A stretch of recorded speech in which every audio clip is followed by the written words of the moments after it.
এইখানে কতগুলো জিনিস আছে যে নিট বিক্রয়, এটা 1 নাম্বার, বিক্রিত পণ্যের ব্যয় এটা 2 নাম্বার। দ্বিতীয় পর্বে আমরা আলোচনা করব বিশদ আয় বিবরণী নিয়ে। বিশদ আয় বিবরণী কি আমরা এটা প্রথম ক্লাসে বলছি, তো আমরা দ্বিতীয় ক্লাসে দেখাবো কিভাবে বিশদ আয় বিবরণী তৈরি করতে হয়। এই জন্য আমাদেরকে সর্বপ্রথমে যে জিনিসটা মাথায় রাখতে হবে সেটা হলো প্রতিষ্ঠানটা কোন ধরনের। আমরা বিভিন্ন ধরনের প্রতিষ্ঠান দেখি, তার ভিতরে আমাদের 2টা প্রতিষ্ঠান মুখ্য। প্রথম একটা প্রতিষ্ঠান হলো সেবা প্রদানকারী প্রতিষ্ঠান। আমাদের আশেপাশে এমন কিছু প্রতিষ্ঠান আছে যেগুলো শুধু সেবাই প্রদান করে, সেগুলোকে আমরা বলবো সেবা প্রদানকারী প্রতিষ্ঠান। যেমন হাসপাতাল, এটা একটা সেবা প্রদানকারী প্রতিষ্ঠান। এছাড়াও আরও কিছু প্রতিষ্ঠান আছে যেগুলো হলো মুনাফাভোগী প্রতিষ্ঠান, অর্থাৎ যাদের মূল উদ্দেশ্যই হলো মুনাফা অর্জন করা। তাহলে 2 ধরনের প্রতিষ্ঠান সম্পর্কে আমরা এখানে আলোচনা করব। প্রথমটা হলো সেবা প্রদানকারী প্রতিষ্ঠান। সেবা প্রদানকারী প্রতিষ্ঠানের বিশদ আয় বিবরণী তৈরি করা একেবারে সহজ, সেটা আমরা এখানে দেখাই কিভাবে। সেবা প্রদানকারী,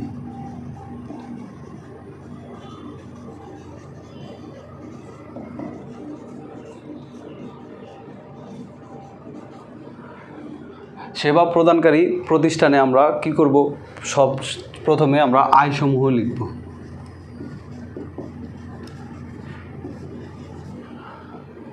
যতগুলো আয় হতে পারে সবগুলো আয় আমরা ধারাবাহিকভাবে লিখব। লিখার পরে আমরা এখানে মোট আয় লিখব।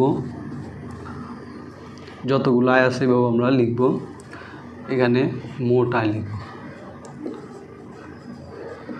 এটা থেকে আমরা বাদ দিব ব্যয়সমূহ।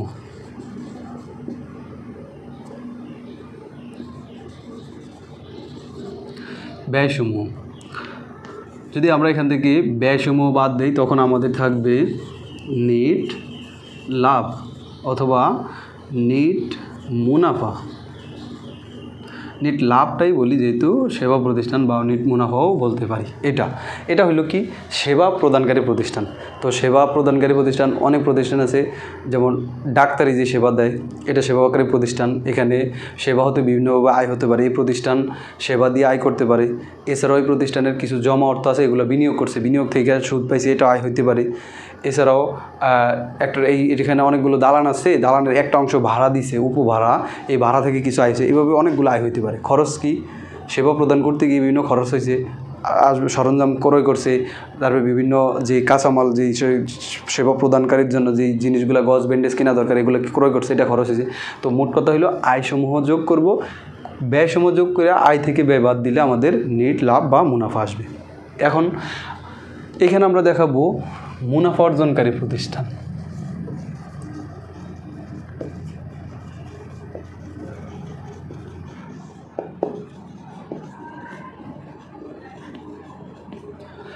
মুনাফা অর্জনকারী প্রতিষ্ঠানে বিশদ আয় বিবরণী একটু ভিন্নভাবে তৈরি করতে হয়। তো ভিন্নভাবে তৈরি করার জন্য আমাদের বিশদ আয় বিবরণীতে আমরা শুধু আয় হিসাব করি একটা জিনিসকে, সেটা হলো আমাদের যেই কাঁচামাল মূল পণ্য আমরা যেটা প্রোডাক্টটা উৎপাদন করি, এই উৎপাদন থেকে এইটা বিক্রি করে আমরা যে আয়টা পাইছি এটাই একমাত্র আমাদের আয়, প্রত্যক্ষ আয়। এটাকে আমরা এখানে লিখব কি, যে যখন আমরা একটা ছক তৈরি করব, এটা ছকটা কীভাবে তৈরি করব।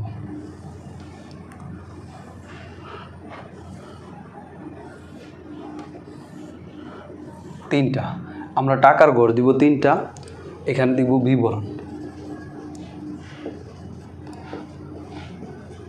টাকা আর এখানেও টাকা লিখব। তাহলে প্রথম ঘরে আমরা লিখব নিট বিক্রয়। কারণ কি, মুনাফাভোগী প্রতিষ্ঠানে আয়, প্রত্যক্ষ আয় যেটা, সেটা আগে বসাইতে। প্রত্যক্ষ আয় কোনটা, যেটা হলো শুধুমাত্র আমরা যেই প্রোডাক্টটা উৎপাদন করছি এটা বিক্রি করে যা পাইছি এটা। এছাড়াও অন্যান্য আয় হতে পারে, সেগুলোকে আমরা অপরিচালনা আয় দেখাবো বা অন্যান্য আয় দেখাবো, সেটা আগেই বলে নিচ্ছি। তাহলে নিট বিক্রয়। এখন নিট বিক্রয় কি, নিট বিক্রয় কি, এটার মূল বিক্রয়টা এটা কীভাবে বের করতে আমরা জাস্ট পরের ক্লাসে আলাদাভাবে আলোচনা করব। আমাদের মূল হলো নিট বিক্রয় থেকে আমাদের বাদ দিতে হবে বিক্রিত পণ্যের ব্যয়।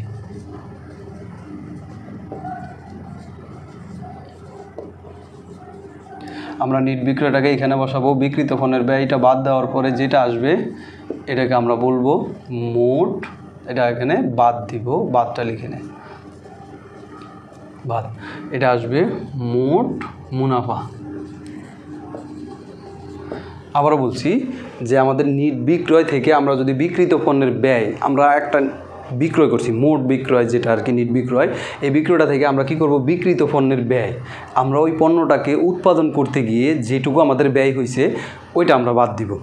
বাদ দিলে আমাদের বের হবে মোট মুনাফা। এখন কত হলো, বিক্রিত পণ্যের ব্যয় কীভাবে তৈরি করব বা দেওয়া কি থাকে না, অনেক সময় দেওয়া থাকবে না, বেশিরভাগ সময় দেওয়া থাকবে না, সেটা আমরা কীভাবে তৈরি করব পরবর্তী ক্লাসে আমরা এটা দেখাবো। তাহলে মোট মুনাফা পাবো। এখন আমরা মোট মুনাফা থেকে আমাদের বাদ দিতে হবে পরিচালন ব্যয়।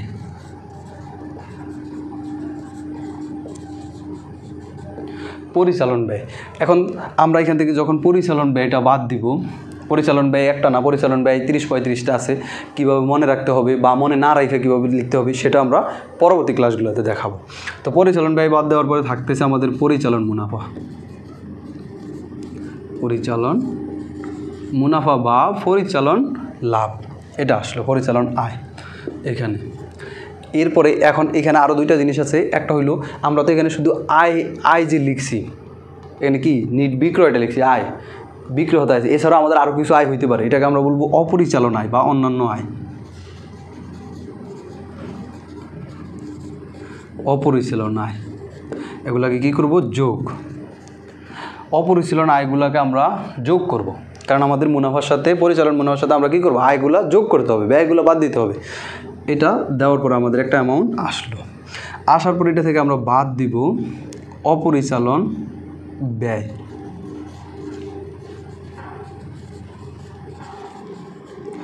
অপরিচালন ব্যয় বাদ দেওয়ার পর আমাদের যেটা থাকবে এটাকে আমরা বলবো নিট মুনাফা। এই যে নিট মুনাফাটা আসলো, এই নিট মুনাফাটাকে আমরা মালিকানা সত্ত্ব বিবরণীতে স্থানান্তর করব। আমাদের অবশ্যই নিট মুনাফা বের করতে হবে। এখন এইখানে কতগুলো জিনিস আছে, যে নিট বিক্রয় এটা 1 নাম্বার, বিক্রিত পণ্যের ব্যয় এটা 2 নাম্বার, পরিচালন ব্যয় এটা 3 নাম্বার, অপরিচালন আয় 4 নাম্বার, অপরিচালন ব্যয় 5 নাম্বার। এই 5টা জিনিস আমরা আলাদা আলাদা দেখাবো। তো আমাদের এই ক্লাসে, যে তার আগে বলে নিই, ভিডিওটা যদি বুঝতে পারেন বা ভালো লাগে অবশ্যই কমেন্ট করে জানাবেন এবং পেজটাতে ফলো দিতে ভুলবেন না।